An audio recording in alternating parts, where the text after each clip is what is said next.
Hi friends, நாங்கள் கோகுல் முருகன். இன்னைக்கு வீடியோவில் நம்ம என்ன பார்க்க போறோம்னா, நம்ம பேங்க் அக்கௌண்ட்ல இருந்து பேங்க்குக்காரங்க நம்மளை கேட்காமலே பார்த்தீங்கன்னா அவங்க வந்து சர்வீஸ் சார்ஜ் அப்படின்னு சொல்லிட்டு சில அமௌண்ட் எல்லாம் பிடிப்பாங்க. அதாவது பார்த்தீங்கன்னா debit card charge, SMS charge, எக்ஸ்ட்ராவா நீங்க பேமெண்ட் பண்ணிருக்கீங்க அதுக்கான சார்ஜ், அதிக முறை பணம் எடுத்திருக்கீங்க ஏடிஎம்ல அப்படின்னு சொல்லிட்டு பார்த்தீங்கன்னா சில சார்ஜஸ் எல்லாம் பிடிக்கிறாங்க.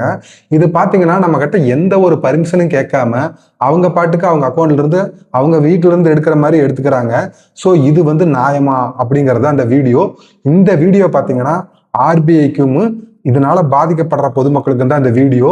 இந்த வீடியோ ஃபுல்லா பாருங்க. நான் பார்த்தீங்கன்னா கடந்த 8 வருஷமா ஒரு பேங்க்ல வந்து அக்கௌண்ட் வச்சிருக்கேங்க. அதாவது பார்த்தீங்கன்னா என்ன நடந்துச்சு அப்படிங்கிறத டீட்டெயிலாக சொல்றேன். இந்த சம்பவம் பார்த்தீங்கன்னா பிப்ரவரி 26ஆம் தேதி எனக்கு வந்து நடந்துச்சு. என்ன நடந்துச்சு அப்படிங்கிறத சொல்றேன்.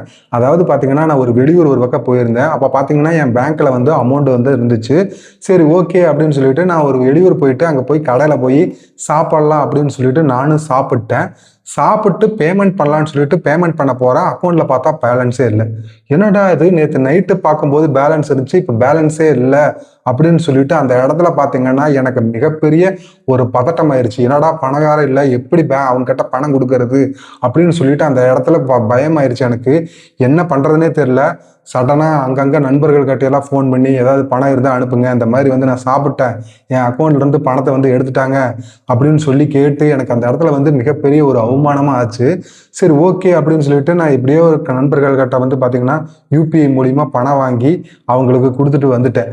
வந்த பிறகு நான் பேங்க்ல போய் கேட்கும்போது அவங்க என்ன சொல்றாங்கன்னா, அதாவது இந்த மாதிரி வந்து நீங்க அதிக முறை வந்து டெபாசிட் பண்ணிருக்கீங்க, அதாவது 4 தடவை தான் உங்க அக்கௌண்ட் வந்து டெபாசிட் பண்ண முடியும், அதுக்கு மேல நீங்க வந்து ஜனவரி மாசம் வந்து டெபாசிட் பண்ணிருக்கீங்க, அதனால பாத்தீங்கன்னா உங்க அக்கௌண்ட்ல இருந்து டெபாசிட் அமௌண்ட் அப்படின்னு சொல்லிட்டு ஒரு தொகை வந்து நாங்க எடுத்திருக்கோம் அப்படிங்கிற மாதிரி சொன்னாங்க.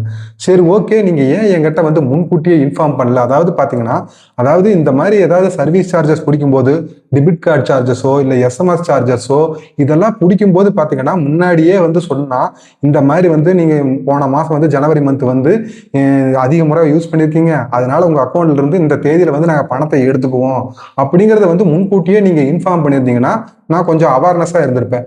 அந்த மாதிரி எதுவுமே இன்ஃபார்மும் பண்ணல. சரி ஓகே விடுங்க. அதாவது நீங்க பணத்தை எடுத்த பிறகாவது எனக்கு தெரிவிச்சிருக்கணும், இந்த மாதிரி ஒரு காரணத்துக்காக உங்க அக்கௌண்ட்ல இருந்து நாங்க பணம் வந்து பிடிச்சிருக்கோம் அப்படின்னு சொல்லி தெரிஞ்சிருக்கணும். எதுக்கு பணம் எடுத்தாங்க, ஏன் எடுத்தாங்கன்னு எனக்கு தெரியாம நான் பேங்க்ல போய் கேட்ட பிறகு எது சொல்றாங்க, அதாவது பாத்தீங்கன்னா நீங்க இந்த மாதிரி 4 தடவைக்கு மேல பணம் போட்டிருக்கீங்க, அதனால வந்து சார்ஜஸ் எடுத்திருக்கோம் அப்படின்னாங்க. ஆனா இதுக்கு முன்னாடி நான் பல தடவை இந்த அக்கௌண்ட் வந்து பயன்படுத்தியிருக்கேன். பல தடவை பயன்படுத்தும் போது இந்த மாதிரி எந்த ஒரு சார்ஜஸுமே பிடிச்சது இல்லை. சடனா இப்போ ஒரு 2-3 மாசமா பாத்தீங்கன்னா இந்த மாதிரி சார்ஜஸ் வந்து அடிக்கடி பிடிச்சிட்டு இருக்காங்க. கேட்டதுக்கு உங்க அக்கௌண்டோட வேரியண்ட்டை வந்து மாத்திட்டாங்க, அதாவது உங்க லிமிட் பண்ணிட்டாங்க உங்க அக்கௌண்ட்டை, அதனால வந்து பாத்தீங்கன்னா இந்த மாதிரி சார்ஜஸ் பிடிக்கிறேன். அதாவது இந்த சார்ஜஸ் பிடிச்சது நான் தப்பு சொல்லலை. சார்ஜஸ் பிடிக்க வேண்டியது பேங்கோட கடமை. அது அவங்களுக்கு உண்டான தேவையான அமௌண்ட்டை வந்து எடுத்துக்கிறதும் அவங்களோட உரிமை. அதை வந்து நான் தப்பு சொல்லவே இல்லை. இப்ப பேங்க்ல வேலை செய்யறவங்க எல்லாம் அவங்களுக்கு சம்பளம் தரணுங்கிறதுக்கோசரம் அவங்க பேங்க்ல இருக்கிற அமௌண்ட் அவங்க பாட்டுக்கு எடுத்துட்டு போனா அதுக்கு பேர் என்ன? அதுக்கு பேர் திருட்டு தானே. அதே மாதிரி என் பேங்க் அக்கௌண்ட்ல என் அனுமதி இல்லாம நீங்க எந்த ஒரு இன்டிமேஷனும் கொடுக்காம நீங்க பாட்டுக்கு என் அக்கௌண்ட்ல இருந்து பணத்தை எடுக்கிறதுக்கு பேரு திருட்டு தான். நீங்க இந்த திருட்டுத்தனத்தை தான் வந்து இந்த பேங்க் வந்து தொடர்ந்து செஞ்சுட்டு இருக்குது. பணத்தை எடுத்த பிறகாவது இந்த மாதிரி நான் எடுத்துட்டேன், என்னோட சம்பளத்தை எடுத்துக்கிட்டேன் அப்படின்னு சொல்லிட்டு போனா கூட பரவாயில்ல. நீ எந்த ஒரு இன்ஃபர்மேஷனுமே கொடுக்கவுமே பணத்தையும் எடுத்துக்கிற. பணத்தை எடுத்துட்டேனாவது சொல்லணும்ல, இந்த காரணத்துக்காக நான் பணம் எடுத்திருக்கேன் அப்படின்னா சொல்லணும்ல. இந்த தேதியில நீங்க இத்தனை முறை பணம் போட்டிருக்கீங்க, இதனால வந்து பாத்தீங்கன்னா உங்களுக்கு சார்ஜஸ் வந்திருக்குது அப்படின்னு சொல்லணுமா இல்லையா? அதாவது பாத்தீங்கன்னா டெபிட் கார்டு சார்ஜஸ்ன்னு போடுறான். அந்த டெபிட் கார்டு சார்ஜஸ் வந்து இந்த தேதியில வந்து நான் எடுப்பேன் அப்படின்னு நீ முன்கூட்டியே தெரிவிச்சிட்டீங்கன்னா நான் அதுக்கு தகுந்த மாதிரி பணத்தை போட்டு வச்சிருவேன். இப்போ ஒரு 0 பேலன்ஸ் அக்கௌண்டா இது இருக்கிறதுனால பிரச்சனை இல்லை. இப்போ மினிமம் பேலன்ஸ் மெயின்டைன் பண்ணோம்னா எஸ்எம்எஸ் சார்ஜ்னு பிடிக்கிறான், திடீர்னு பார்த்தா டெபிட் கார்டு சார்ஜ்னு எடுத்துடுறான். அது பாத்தீங்கன்னா மினிமம் பேலன்ஸ் கீழே வந்துருது. அதுக்கப்புறம் பாத்தீங்கன்னா மினிமம் பேலன்ஸ் கம்மியா இருக்குது அப்படின்னு சொல்லிட்டு அதுக்கு சார்ஜஸை போட்டு புடின்னு பிடிச்சு நம்ம அக்கௌண்ட்ல இருக்கிற பணத்தை பூரா சுரண்டிட்டு இருக்காங்க இந்த பேங்க். இது வந்து நியாயமா? அதாவது நம்ம கிட்ட இன்ஃபார்ம் பண்ணாங்கன்னா இந்த மாதிரி வந்து உங்க பேங்க் அக்கௌண்ட் வந்து பேலன்ஸ் வந்து கம்மியா இருக்குது, நீங்க இது மாதிரி கட்டலைன்னா இந்த மாதிரி 100 ரூபாய் இதுக்கு சார்ஜஸ் பிடிப்போம் அப்படின்னு நமக்கு இன்ஃபார்ம் பண்ணனா அந்த அமௌண்ட்டை வந்து நம்ம கட்டி வச்சிருக்கலாம், மெயின்டைன் பண்ணலாம். அதை விட்டு போட்டு இவனுக்கு சொல்லாம அந்த அமௌண்ட்டை பூரா எடுத்துட்டு நம்ம 1000 ரூபாய் அக்கௌண்ட்ல வச்சிருக்கிறோம்னா எஸ்எம்எஸ் சார்ஜுக்குன்னு 23 ரூபாய் எடுத்துட்டு 973 ரூபா வந்துருச்சுன்னா அந்த அமௌண்ட்ல இருந்து குறைச்சு நம்ம ஒரு நாள் போய் பேலன்ஸ் செக் பண்ணி பார்க்கும்போது தான் நமக்கு தெரிய வரும் நம்ம அக்கௌண்ட்ல வந்து 0 பேலன்ஸ் இருக்குது அப்படின்னு. இந்த மாதிரி வந்து நம்ம கிட்ட எந்த ஒரு முன்னறிவிப்பும் இல்லாம பணம் எடுக்கிறது வந்து நியாயமா? இது எந்த வகையில வந்து ஏத்துக்க முடியும்? ஒரு பேங்க்லயோ இல்ல ஏதோ ஒரு கடையிலயோ வேலை செய்யறவன் அவன் பாட்டுக்கு யாருக்கிட்டையும் சொல்லாம அந்த பணத்தை எடுத்தா அதுக்கு பேர் என்ன? இல்ல எடுத்த பிறகாவது நான் இந்த மாதிரி எனக்கு சேவை கட்டணம் இதை வந்து நான் எடுத்துக்கிறேன் அப்படின்னு நீ சொல்லிட்டு எடுத்துருக்கணும். இல்ல எடுத்த பிறகாவது இல்ல இந்த மாதிரி நீ இப்ப பண்ணிருக்க, அதனால பாத்தீங்கன்னா நான் இந்த அமௌண்ட்டை வந்து இப்ப எடுத்துக்கிட்டேன் அப்படின்னா சொல்லணும். நீ எதுவுமே சொல்ல மாட்ட, நீ பாட்டுக்கு பணத்தை எடுத்துக்குவ. இது உன் அக்கௌண்ட் கிடையாது, என் அக்கௌண்ட். என் அக்கௌண்ட்ல இருக்கிற பணம் பாத்தீங்கன்னா நான் பேங்க்ல எதுக்கு பணம் போடுறேன்? பணம் வந்து சேஃபா இருக்கும் அப்படிங்கிற காரணம் தான் நான் பேங்க்ல பணம் போடுறேன். அந்த தொகையை நீ வந்து இப்படி பிடிக்கிறதுங்கிறது வந்து எனக்கு அந்த இடத்துல வந்து ரொம்பவே ஹர்ட் ஆயிருச்சு. என்னன்னா, நம்ம பேங்க்ல பணம் இருக்குன்னு நம்பி போய் நான் சாப்பிட்டேன். பேங்க்ல இருக்கிற பணம் எப்படி காணாம போகும் அப்படின்னு சொல்லி நான் நம்பி போய் சாப்பிட்டதுக்கு அந்த அன்னைக்கு எனக்கு மிகப்பெரிய தண்டனை. அன்னைக்கு பொழுதுக்கு எனக்கு வந்து மன உளைச்சல் ஆயிருச்சு. ரொம்ப கஷ்டப்பட்டேன். ஸோ இது மாதிரி நிகழ்வுகள் வந்து ஒவ்வொரு பேங்க் அக்கௌண்டர்ஸ்க்கும் நடந்துகிட்டு இருக்குது. இது வந்து ரிசர்வ் பேங்க் வந்து வன்மையா கண்டிக்கணும். இந்த பேங்க்ல வந்து இந்த மாதிரி பணம் எடுக்கிறத வந்து எந்த ஒரு இன்டிமேஷனுமே இல்லாம அவங்க பணம் எடுக்கிறத வந்து ஆர்பிஐ வந்து இதை வந்து கட்டாயம் வந்து கேட்கணும். இல்லைன்னா இன்ஃபார்ம் பண்ணணுங்கிற இதாவது அவங்களுக்கு சொல்லணும். அதாவது நீங்க பணம் எடுக்கிறதுக்கு முன்னாடி இன்ன காரணத்துக்காக, அதாவது எந்த காரணத்துக்காக நீங்க பணம் எடுத்தீங்க அப்படிங்கறது வந்து பேங்க் ஹோல்டருக்கு தெரியணும்ல. நான் பேங்க்ல போய் கேட்ட பிறகுதான் வந்து அவங்க சொல்றாங்க, இந்த மாதிரி நீங்க அதிகமா டெபாசிட் பண்ணிருக்கீங்க, அதனாலதான் பணம் எடுத்திருக்காங்க.